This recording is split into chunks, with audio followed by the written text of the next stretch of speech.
বিভিন্ন সময় আমরা অভিযোগ পেয়ে থাকি যে বিভিন্ন ক্ষেত্রে ছিনতাইকারীরা বিভিন্ন ক্ষেত্রে অনেক জায়গায় দৌরত্ব বেরিয়ে গেছে। তো আমরা এরকম একটা চক্রকে গ্রেপ্তার করতে সক্ষম হয়েছি, যারা বিভিন্ন রকমের দেশি বিদেশি স্বয়ংক্রিয় অস্ত্র এবং দেশীয় অস্ত্র ব্যবহার করে বিভিন্ন সময় ছিনতাইয়ের ঘটনা ঘটিয়েছে। সেই রকম একটা গ্রুপকে আমরা গ্রেপ্তার করেছি। তাদের কাছ থেকে আমরা একটি বিদেশি পিস্তল সহ বেশ কিছু দেশীয় অস্ত্র আমরা উদ্ধার করতে পেরেছি। এই বিষয়টা নিয়ে আপনাদেরকে ব্রিফ করার জন্য আমরা ডেকেছি বগুড়া জেলা পুলিশের সুযোগ্য পুলিশ সুপার জনাব জেদানাল মুসাফ পিএম স্যারের সুযোগ্য নির্দেশনায় সদর সার্কেল এবং সদর থানার অফিসার ইনচার্জের সার্বিক নির্দেশনায় একটি চৌকস টিম জেলার মাদক বিরোধী এবং ছিনতাই সহ বিভিন্ন অপরাধী সংগঠন যাতে কার্যক্রম পরিচালিত না করতে পারে সেই বিষয়গুলো নিয়ে অভিযান পরিচালনাকালে তারা জানতে পারে যে একটি ছিনতাইকারী চক্র শহরের একটা জায়গায় অবস্থান করছে। তারা বাই দিস টাইম আরেকটি মামলার তদন্তকারী কর্মকর্তা, সেই মামলা নম্বর হচ্ছে 11 তারিখ 7/1/2025, মানে এই মাসের জানুয়ারি মাসেরই 7 তারিখে মামলাটি রুজু হয়। এই মামলাটি একটি 10 লক্ষ টাকা 10.5 লক্ষ টাকা ছিনতাই করে নিয়ে যাওয়ার একটি ঘটনা, যেখানটাতে রকেট এজেন্টের ডিলার বাদী মোহাম্মদ শামীম হোসেন উনি বাদী হয়ে একটি মামলা করেন। উনি মামলাটা করেছিলেন, প্রথমত উনি হিসেব করেছিলেন, চিন্তা করেছিলেন আঘাতের ধরন সহ অন্যান্য পারিপার্শ্বিকতা চিন্তা করে উনি চিন্তা করেছিলেন যে ওনার ওই কর্মচারী হয়তো এটার সাথে ইনভলভ থাকতে পারে।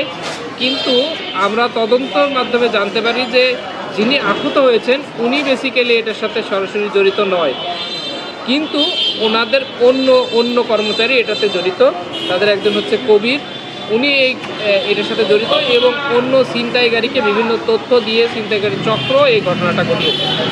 সেই মামলার তদন্ত এবং সেই কার্যক্রম পরিচালনাকালে তার তথ্যের ভিত্তিতে একজন আসামিকে আমরা সন্দিগ্ধ করি এবং তারকে গ্রেপ্তারের জন্য অভিযান চালাই। সে আসামি হচ্ছে জিহাদ, তার পিতার নাম হচ্ছে আব্দুল সালাম, বাসা রহমাননগর।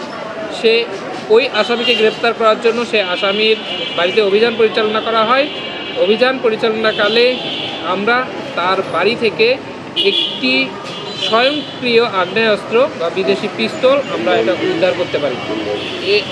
এই অস্ত্রের সাথেই আমরা 3 রাউন্ড গুলি উদ্ধার করতে পারি। এই অস্ত্রটা ছিল 7.65 মডেলের। অস্ত্রটাতে স্বয়ংক্রিয় এবং এই অস্ত্রটা বিভিন্ন সময় ব্যবহৃত হয় এরকম জিনিসগুলো আমাদের কাছে মনে হয়েছে। আমরা একটা প্লাস্টিক টেস্টের মাধ্যমে এই ঘটনা অস্ত্রটার সম্পর্কে বিস্তারিত জানতে পারব। এছাড়াও এর সাথে আমরা তখন তাকে গ্রেপ্তার করি এবং ওই যে পূর্ববর্তী যে ছিনতাইয়ের যে ঘটনা আছে সেই ঘটনার সাথে সম্পৃক্ত যারা আছে তাদেরকে আমরা গ্রেপ্তার করি। এই সবাইকে গ্রেপ্তারের সময় তাদের কাছ থেকে আমরা বেশ কিছু দেশীয় অস্ত্র উদ্ধার করি।